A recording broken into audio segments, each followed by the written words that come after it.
ავარიო განსაცდელში.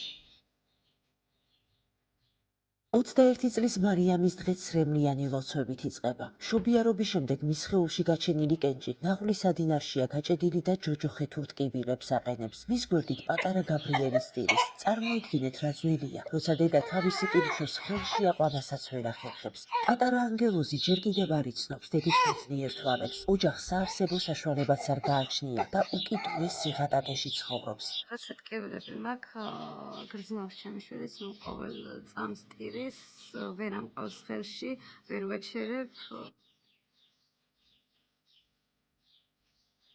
თუმცა რომ ბედნიერი ოჯახი გქონოდა, არაფერი მტენოდა, არ ყოფილიყავი ცუდად და ყოფილიყავი ჯანმრთელი ჩემს მეუღლესთან და ვაჟთან ერთად.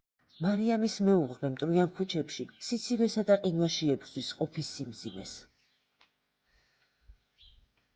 დაღამისი სავოისამი საათი ამძინავს, იმიტომ რომ ამის ოჯახი როგორ კარგად ჩემს მეუღლეს ვთქი, ვარს ყველაფერი აისახება ჩემს შვილზე, ტირის, ჩემს სამი თვის შვილს მინდა რომ ყავდეს ჯანმრთელი დედა. მარიამს აღარ დარჩა დრო. მას სასწრაფოდ სჭირდება მკურნალობა, მეგობრებო. ნუ ჩავუვლით ამ ტკივილს გულგრილად. ნუ დავტოვებთ ოჯახს ამ ხელა უბედურებასთან მარტო. გადაარჩინეთ მარიამი, გადაურჩინეთ პატარა გაბრიელს დედა, რომელსაც ასე უნდა სიცოცხლე.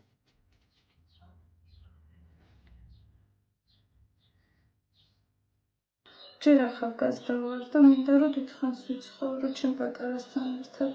მინდა რომ მალე გავიკეთო ოპერაცია, რომ ჩემი შვილს ჯანმრთელი დედა გქონდეს. და მინდა ჩემი შვილი რომ უდოდოდ დარჩეს.